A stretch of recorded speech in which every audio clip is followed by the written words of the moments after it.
नमस्ते साथियों। कैसे आप सब लोग। मैं रवि फिर स्वागत करता हूं आपका अपने यूट्यूब चैनल सागर कोचिंग क्लासेस गुना में। तो अपनी एमपी की श्रृंखला चल रही है और एमपी में चल रही है अपनी प्रमुख नदी घाटी परियोजना है। ठीक है, इससे पहले अपन ने देखा है नर्मदा नदी की नर्मदा घाटी परियोजना को। ठीक है, नर्मदा घाटी परियोजना अपन पढ़ चुके हैं। आज है चंबल परियोजना। कौन सी? चंबल परियोजना। ठीक है, ये कौन सा था मीटर के दूसरा चरण चंबल परियोजना देखेंगे आज। ठीक है, तो चंबल परियोजना में क्या क्या रखा है, क्या है क्या नहीं है, इससे पहले मैं बता दूं ये वीडियो लास्ट है। इसके बाद मिलते हैं दीपावली के बाद में। ठीक है, दीपावली मनाइए अच्छे से धूमधाम से और हैप्पी दिवाली मेरी तरफ से आप सभी को। माता रानी से दुआ है कि आप अच्छे से समृद्धि पाएँ, अपने जीवन में सुख सुविधा जो भी आपने चाहा आपके सपने सब साकार हो और अच्छे से रहें, स्वस्थ रहें और मज़े करें और अच्छे से सरकारी जॉब करें। तो हैप्पी दिवाली। ठीक है, हैप्पी दिवाली। ध्यान रखिए बस पटाखों से ज़्यादा नज़दीकी नहीं। तो चंबल परियोजना देखते हैं।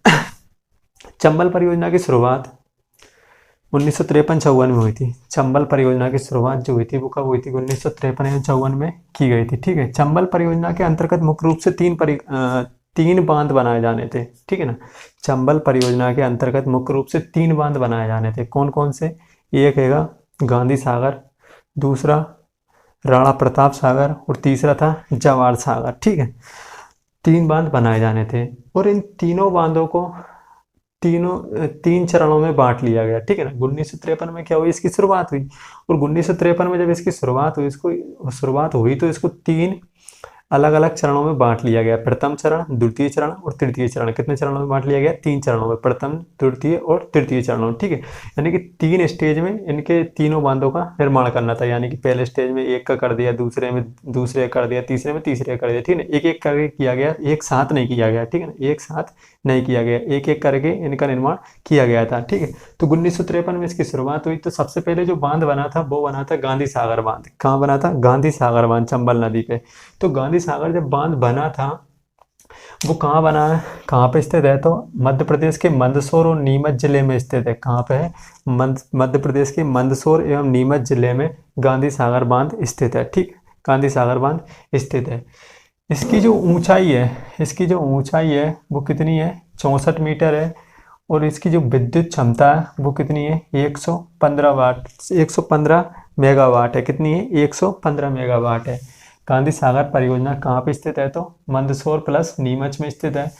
इसकी ऊंचाई कितनी है? यानी कि हाइट, एच का मतलब हाइट कितनी है? तो 64 मीटर है तथा विद्युत क्षमता कितनी है इसकी? तो 115 मेगावाट विद्युत क्षमता इसकी है। ठीक है, इसके अलावा आइए, इतना ही है, इससे ज़्यादा कुछ है नहीं।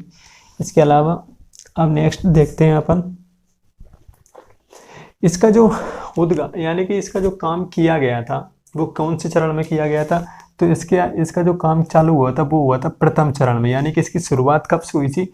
1953 में, 1953-54 में हुई। जबकि इसका जो काम पूर्ण हो गया था वो हुआ था 1960 में। यानी कि ये 1960 में बनकर तैयार हो गया था। लेकिन इसकी शुरुआत कब से मानी जाती है? तो 1953 से ही मानी जाती है। कब से मानी जाती है? 1953। यानी 1953 से जवाहर सागर परियोजना की शुरुआत मानी जाएगी और 1953 से ही राणा प्रताप सागर परियोजना की शुरुआत मानी जाएगी। ठीक है ना, यानी 1953 के बाद में जब ये पूर्ण हुआ तो सबसे पहले कौन सा बांध बना चंबल घाटी परियोजना के अंतर्गत? तो सबसे पहले बना गांधी सागर बांध, जो कि 1960 में इसका कार्य पूर्ण हो गया था। ठीक है, इसकी ऊंचाई कितनी है?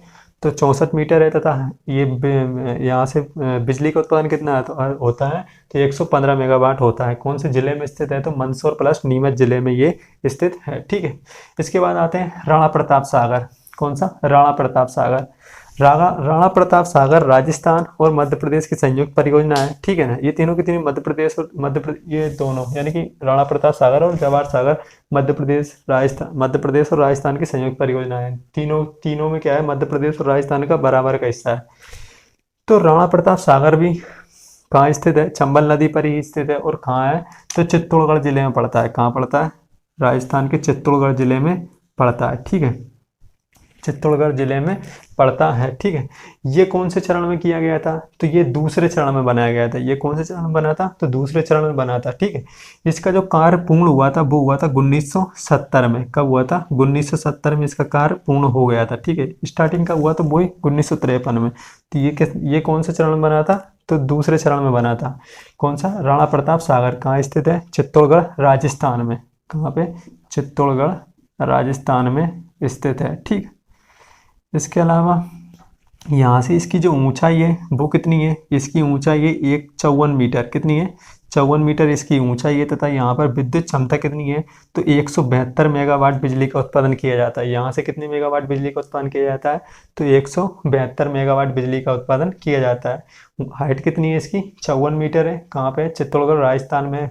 नाम क्या है? राणा प्रताप सागर। ठीक है, कौन से चरण में बना था? तो ये चंबल घाटी परियोजना के अंतर्गत तो दूसरे चरण में बना था। प्रथम चरण में कौन सा बना था? तो गांधी सागर बना था। ठीक है, 1970 में इसका कार्य पूर्ण हो गया।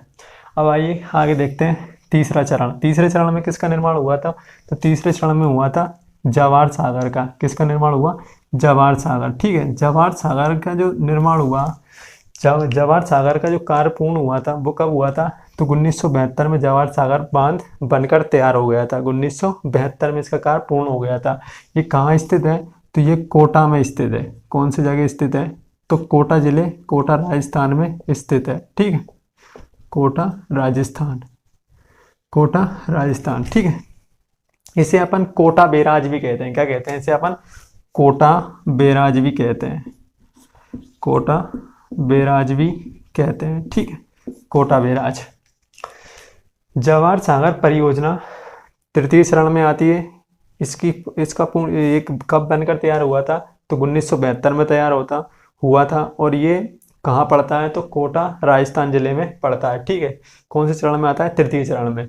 इसकी ऊंचाई कितनी है? तो इसकी ऊंचाई है 45 मीटर। इसकी ऊंचाई कितनी है? 45 मीटर। तथा विद्युत क्षमता कितनी है? तो 99 मेगावाट है। कितनी है? 99 मेगावाट है। ठीक है, 99 मेगावाट इसकी विद्युत क्षमता है। हाइट कितनी है? 45 मीटर है। नाम क्या है? जवाहर सागर या कोटा बैराज भी कहते हैं इसे। ठीक है, इसका निर्माण कब हुआ था? तृतीय चरण 1972 में। कहाँ पड़ता है? तो कोटा राजस्थान में पड़ता है। ठीक है, इसको इस तरीके से दे दिया जाता है। जैसे मैं तृतीय चरण द्वितीय चरण इसलिए कह रहा हूँ, निम्नलिखित तीनों का ऑप्शन दे दिया जाएगा। निम्नलिखित में से किस बांध का जो निर्माण है वो कौन पहले या दूसरे चरण में हुआ था? ठीक है, जैसे कि दूसरे चरण में निम्नलिखित में से किस बांध का निर्माण हुआ था? दूसरा चरण कोई भी दे दिया, गांधी सागर, राणा प्रताप सागर, जवाहर सागर, या एक और बांध उठा दे कौन सा ही। तो आपको याद रखना चाहिए कौन से बांध का कौन से पैक्ट में, कौन से 65 में निर्माण हुआ था, यानी कौन से चरण में निर्माण हुआ था। ठीक है, तो आइए एक बार और देख लेते हैं। प्रथम चरण गांधी सागर का निर्माण हुआ। इसकी हाइट कितनी है और पूर्ण कब हुआ? 1960 में। 1953-54 में नर्मदा घाटी चंबल घाटी परियोजना की शुरुआत हुई। इसकी हाइट 54 मीटर, विद्युत क्षमता 115 मेगावाट। ठीक है, कहाँ है? नीमच और मंदसौर में स्थित है गांधी सागर। दूसरा कौन सा है? राणा प्रताप सागर, चित्तौड़गढ़ जिला राजस्थान। हाइट कितनी है? 54 मीटर, विद्युत क्षमता 172 मेगावाट। दूसरा चरण पूर्ण कब हुआ? 1970 में ये बनकर तैयार हुआ। तीसरे चरण में किसका किया गया? जवाहर सागर परियोजना, जिसे कोटा बैराज परियोजना भी कहते हैं। ठीक है, इसकी हाइट कितनी है? तो 45 मीटर ऊंचाई है इसकी। विद्युत क्षमता 99 मेगावाट है। ये बनकर तैयार कब हुआ? तो 1972 में ये बनकर तैयार हुआ। ठीक है, इसके अलावा अब नेक्स्ट पॉइंट डाल लीजिए। इन तीनों से क्या कर दी गई है? नहरें निकाल दी गई है। क्या कर दी गई? इन तीनों से क्या कर दी गई है? नहरें निकाल दी गई, यानी कि गांधी सागर, राणा प्रताप सागर और जवाहर सागर, इन तीनों से क्या कर दी गई? नहरें निकाल दी गई। और नहरों का काम कैसे चलता है? तो नहरों का जो निकाली गई है वो किस तरीके से है? आगे लेके चंबल परियोजना से जो बाईं तरफ से जो नहरें निकल रही है, बाईं तरफ से जो नहरें निकल रही है, जो नहरें निकलती है उनसे राजस्थान में सिंचाई होती है। उनसे राजस्थान में सिंचाई होती है। ठीक है, राजस्थान में सिंचाई होती है तथा दाईं तरफ से दाई तरफ से जो नहरें निकल रही हैं, दाई तरफ से जो नहरें निकाली गई हैं उनसे मध्य प्रदेश में सिंचाई होती है।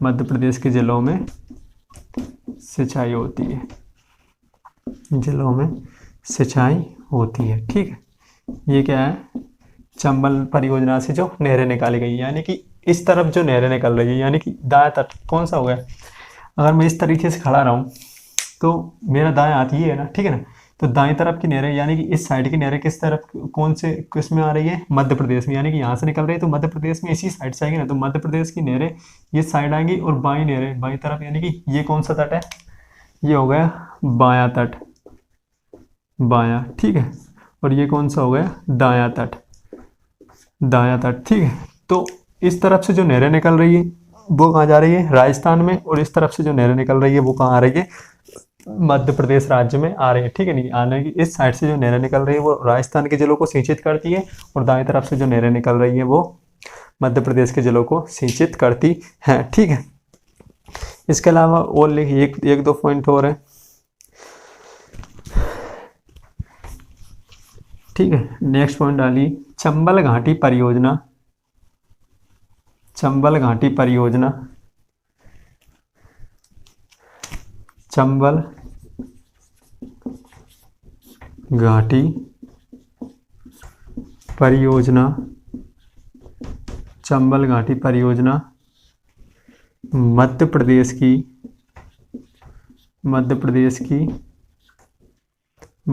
की सबसे पहली परियोजना है, पहली नदी परियोजना है, पहली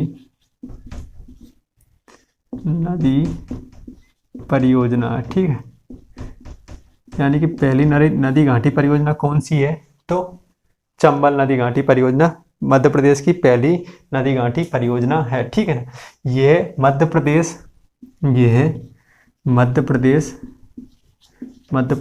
एवं राजस्थान, यह मध्य प्रदेश एवं राजस्थान की संयुक्त, मध्य प्रदेश एवं राजस्थान की संयुक्त बहुउद्देशीय परियोजना, बहुउद्देशीय